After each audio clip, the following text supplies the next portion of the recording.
Okay, so this is the second video of Econ 201. We did the first video and we covered what's GDP, GDP per capita. We're going to be doing GDP all down the slides, so make sure you watch the first video. Now, in the second video, we're going to be discuss this whole concept of growth accounting, growth theory, right? We must know these definitions. This will actually be in the MCQ. By the way, if you never watched okay, it was a video before this first video. No, sorry. It's called Introduction to Econ 201. I'm back or something. I tell you what econ is going to be like. So what's MCQ? What's theory? Theory is going to be the essay questions, and MCQ is going to be like these type questions here. So these all will be MCQ. So just keep that in mind because certain calculations, as I said, you don't have to learn it. You just learn the final equation, and you can use that in your exams. But I'll go over it. Okay, so starting with this, right? Growth accounting versus growth theory. So let me just explain this over here, right? You've got a pizza over here, right? You got a pizza. So in terms of this pizza, let's say you're a business and you make a pizza. In terms of growth accounting, what is it in terms of the pizza? The pizza is made of, it's made of a base. So it's made of a base. It's made of, let's say, what? Pineapple. For those people who say pineapple does not belong in pizza, I completely disagree. Pineapple belongs in pizza. Yeah, you can't argue with that. And then what else? Let's say there's let's say the sauce. Alright. So let's assume there's only these things that fits in a pizza: sauce, base, and pineapple. That's growth accounting. You want to know how the pizza is made. It's made with three ingredients. So the way I look at it, right? Growth accounting is the ingredients that make GDP. So in economics, you got GDP, right? Growth accounting wants you to know how is GDP made up. Now we're going to be looking at the next slide and it's going to tell you it's made up of technology, which is A. It's going to be made up of capital, which is K. And it's going to be made up of labor, which is N, right? So N.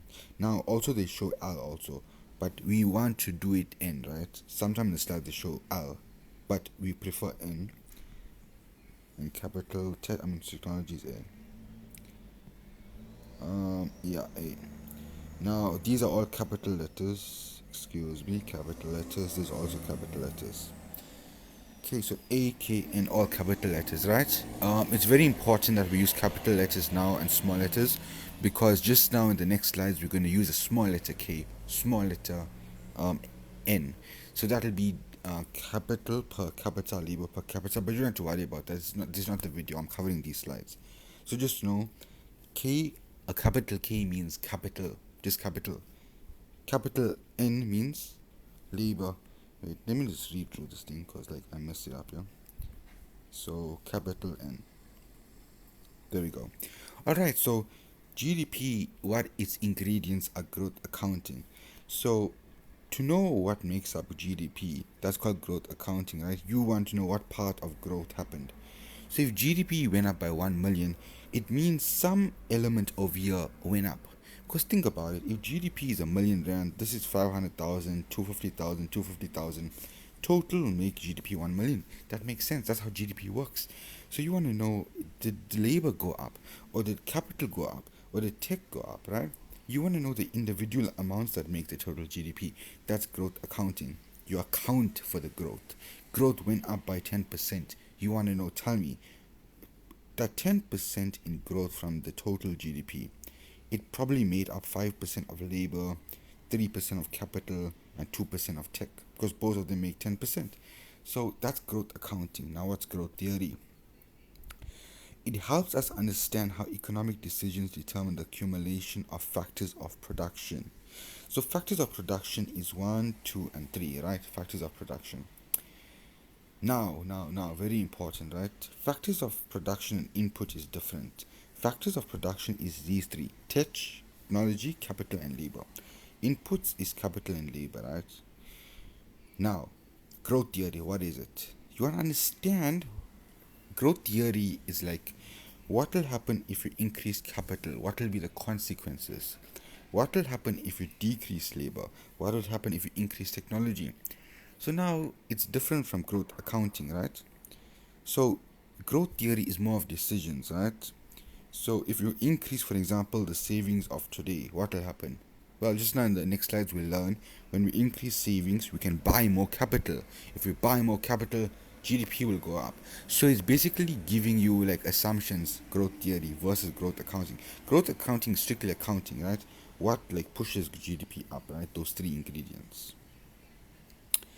Right, so now we into these equations, the nightmare, I like to call it. Okay, so y is equal to AFKN. Firstly, we need to know what this letter stands for. Capital Y, right, is equals to output growth. Output growth is the same as GDP. Output growth same as GDP. Yeah, output growth is the same as GDP. Yeah, same thing, right? A stands for technology, so I'm just gonna write in short form technology. A is technology, okay. Then F over here actually means nothing. I'll show you why. K means capital and N means labor. So capital and L means labor. Now labor, you can either say N or L. So sorry, L. No, sorry, N. Yeah, you can say either one, but they want N, right? Right. Okay. Now, can you see these three things over here? These three things are the ingredients for this total output growth, this total GDP. Basically, this production function is what it's saying is this. The economy is GDP, is the total value of goods and services produced in a country. We got one businesses over here in South Africa. We got another business. We got three businesses. We got Checkers, ShopRite. Put all the businesses in South Africa together, the million businesses. Put all the sales together, the products they produce, everything together. That's GDP. And all that GDP is made up of three ingredients: technology, capital, and labor. It makes sense. Why? Let's scale it down. We know all the businesses that come together makes our GDP. So technically, we can just look at one business and how it makes GDP. Okay, because we're putting all together. So in a business, we have labor, workers. The workers will take ingredients and use a machine to produce something. A worker will take a pizza base, flour, and whatnot and put it in a pizza oven. So the labor will take it to a pizza oven. So already we've got labor and capital. Then what will be technology? When the pizza is done, it'll go to get cashed. So you'll go to the cash register, tap your card on a card machine, and that's it. So in this model, we assume these three are the only components, factors of production that is used to make the total output in a business. Now you see what I'm saying? So all these three things you have in a business makes the profit of the business or the total output in the South African economy. So how this equation works, right? Let's see. If I tell you technology is 20, so A is equals to 20, capital is equals to 15, and N is equals to 10. Right? I can work out what's Y. All I have to do is this, write the equation down. Y is equals to A. What's my A is 20. Now I told you F technically means nothing. F into K and N is one term. F basically telling you all the next things over here is is inputs. F means inputs as K and N. So F is basically invisible when you write in the equation and you put K and N. Now K over here we said is 15 times N is 10. So F basically just tells you those are inputs in the brackets. It doesn't affect the equation. It has no materialistic.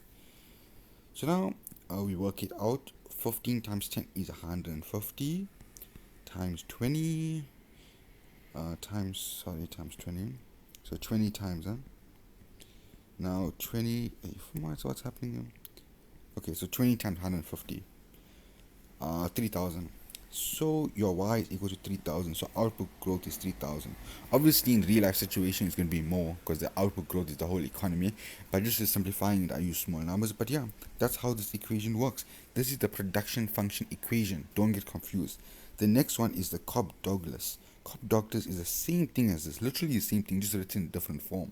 But production versus Cobb-Douglas production function, two separate production functions. This function right now, we actually won't probably even use it in exams and tests. They're not going to test you on that, right? But you need to know in case they test you. Mostly we do this equation, this function, because this function will represent the real life production function in like countries. Right now, if you graph this production function, right? So y is equals to a into k or and n, whatever. The graph will look like something like let's see, it'll look like a straight line, like that. But in real life, it's not a straight line. Growth GDP is not a straight line. It looks something like this. That's why we use this equation, because this equation represents this graph. This graph is the best representation of all countries. This graph right here is not the best representation, so that's why we not use this equation this much, right? So yeah, that's that part of this economics.